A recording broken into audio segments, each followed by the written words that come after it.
So, Mighty Morphin Issue 18. The best way to describe this issue is it kind of feels like a buffer issue after what happened last month, but even though there's not a lot of action in this issue, it's mostly dialogue and talking, we do get to see some interesting character growth and moments and interactions between the cast of characters in this comic. So, even though there's not a lot of fighting and not a lot of morphing and not a lot of Zords, this issue does have a lot of growth for characters like Zordon, Grace, Matt, Rocky, and even Billy and Daisha in this issue. So this issue is sort of setting up for bigger things to come later down the line in this story arc. But not only that, it does kick off the brand new comic event, Charge to 100. Now, if you don't know what Charge to 100 is, it's the brand new comic event in the Power Rangers comic line by Boom Studios where they're going to be celebrating 100 issues of the Power Ranger comics. So if you combine the original run of Mighty Morphin Power Rangers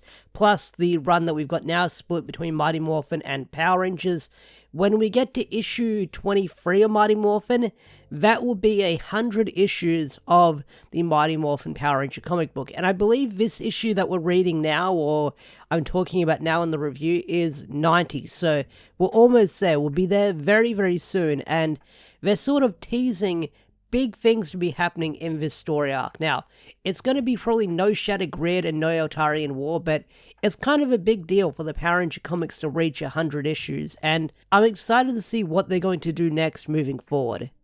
So the issue opens up with Zordon being taken to the construction site where the brand new power chamber / command center is being built.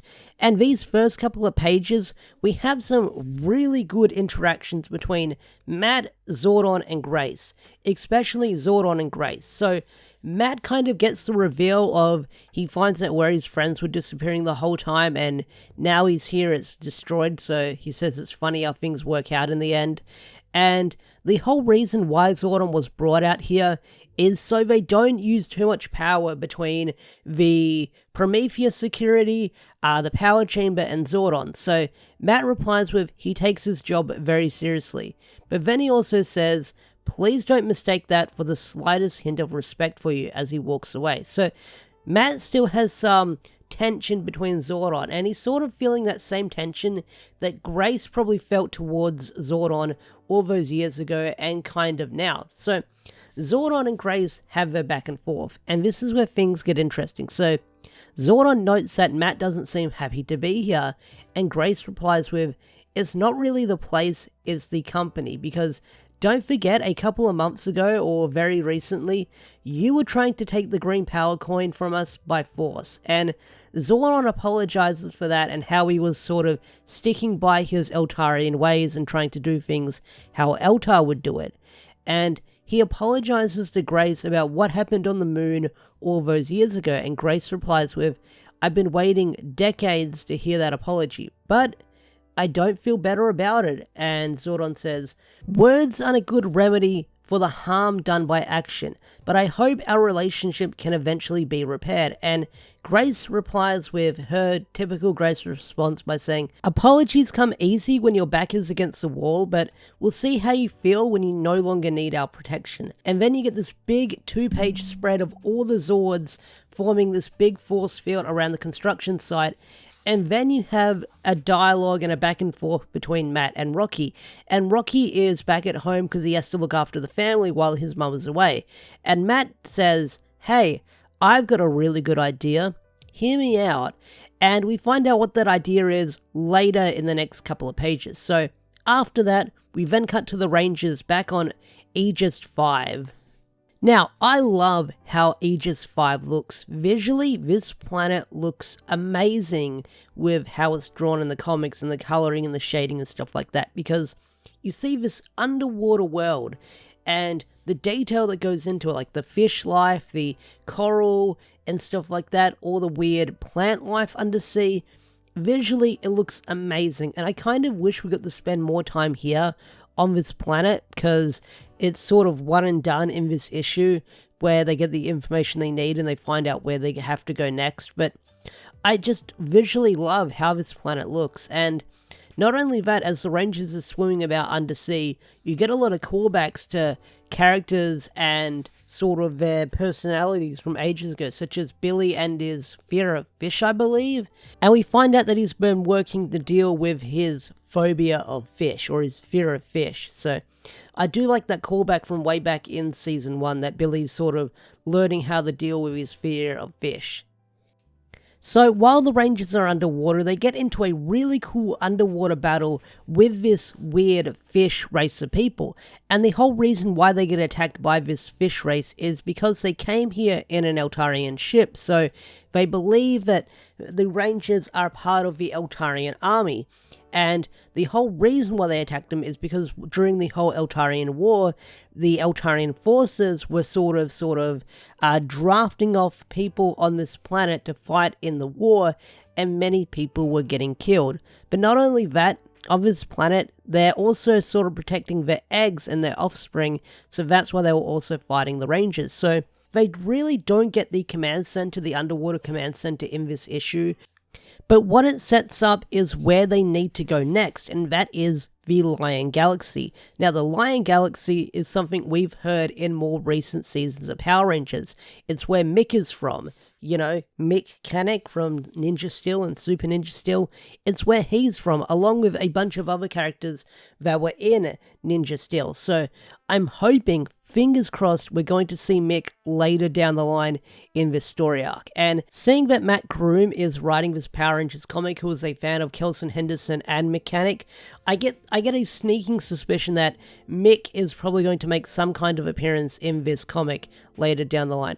I don't know how old Mick would be at this point in the story, because Ninja Steel happens later down the line in the comic, so I don't know how old Mick is. He could be young, he could be hundreds of years old, but looks very young, so we might see Mick later down the line in this comic, or maybe we'll see other characters from the Red Lion Galaxy.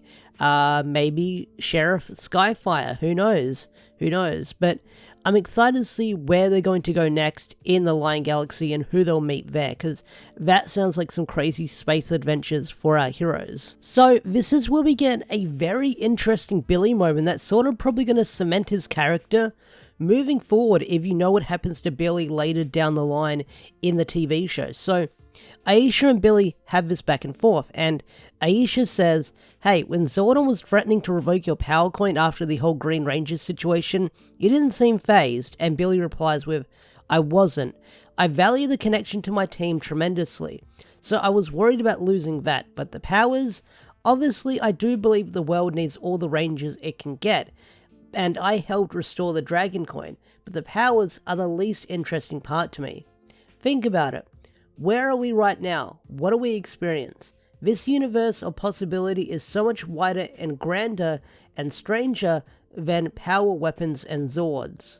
So Billy's sort of having this moment where he's learning how big the world can be and how it's bigger than the whole Ranger situation going on right now, and seeing how he wasn't fazed about Zordon taking away his powers, it seemed like Billy right there and then, when Zordon took away his powers, he was ready to retire, but the one thing he didn't want to lose was the friendship he had with the other teammates. So that's a very interesting Billy moment we've got right now, and I do wonder if it's sort of setting up Billy stepping down later down the line if we do get Zeo powers in the comics. So we get some interesting hindsight to Billy where he's learning how big the universe is, and as we go to the Lion Galaxy, as we find out in this issue, he's going to learn it's an even bigger world out there. So this is going to be some interesting Billy moments moving forward in the story, and I'm excited to see what Matt is going to bring to that in future issues with who we might encounter. Alright, so I'm jumping all over the place and going a little bit out of order, so let's get back to the Earth stuff with Rocky and Matt and all of those folks, what's going on with them. So after that, you've got Rocky sort of telling his family to pack their bags because he's got a surprise planned for them. And this page, where Rocky's family is packing their belongings, is full of Easter eggs and references. The first one is Rocky's sibling asking if he can pack Captain Marvelous. And it took me a while for that reference to click, and then I remembered, oh, Captain Marvelous from Super Sentai. And then there's other names such as Savage Samantha and Tort Nondal and Danger Dinosaur. I get the feeling those are sort of made up names or maybe play on stuff that I don't know about, but You also get to see Rocky's sibling wearing what appears to be a Naruto headband, and then 2 panels down, you've got Rocky's twins doing the fusion dance from Dragon Ball Z. So I gotta love those little anime references that are thrown in there, because I caught them and that got a big smile out of me going, oh my god, that's so cool. I'm so glad that the artist slipped that in there. So props to, I do apologize if I'm gonna butcher your name, Moises, for slipping those references in there. So thank you so much, that made my day. So what the surprise that Rocky had in store for his siblings is Matt shows up and tells them that his brother entered them in a competition to spend a day with a Power Ranger. So they all go to the construction site where they meet Zordon, they meet Grace, and then the big thing that happens at the end of this issue is you find out that a ship has entered the Earth's atmosphere, but Prometheus says they detected no life force on the ship, and Grace is like, that can't be right, then who's on there? And then when you turn the page, you see King Aradon landing on Earth, ready to take it over. So if you're confused about why they detected no life force on the ship, it's because they're machines, they're not living. So just in case you didn't understand that part. So we've got King Aradon landing on Earth, ready to take it over with his forces, and we see a full body shot of his design, and I gotta say, he looks really cool. I do like his design, I do dig it, because it's got a lot of things going on with it. Like, he's got this gold plated armor, he's got grey skin like his dark side, he's got these sort of chest pieces on him that sort of looks like the Thunder Megazord area, and I think his design overall looks really cool. Like, he does look buff, he does look menacing, he does look scary, so I hope that this guy is no pushover and is able to give Rocky and Matt, like, trouble. So I hope this guy is not to be fucked with. And if this guy is the father of Princess Archerina, I wonder if she'll show up as well, but I get the feeling she's sort of run off by now and doing her own thing with the Machine Empire, so that's why we see this guy with his forces. But I do wonder what other grunts this guy has up his sleeve, and that's really excited to see. So yeah, that was my review / recap of Mighty Morphin issue 18. Overall, I thought it was a really good issue.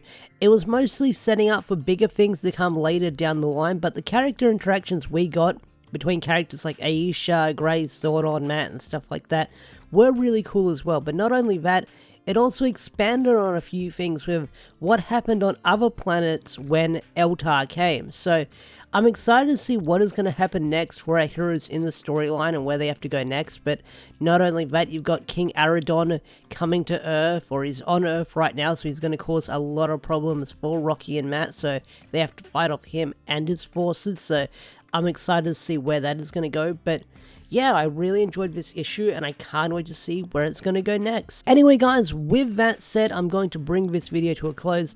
Thanks for watching, have a wonderful day or night. I will see you guys in the next video. Peace out, take care, and I'll see you guys in the next video. Thanks for watching and have a wonderful day or night. Bye!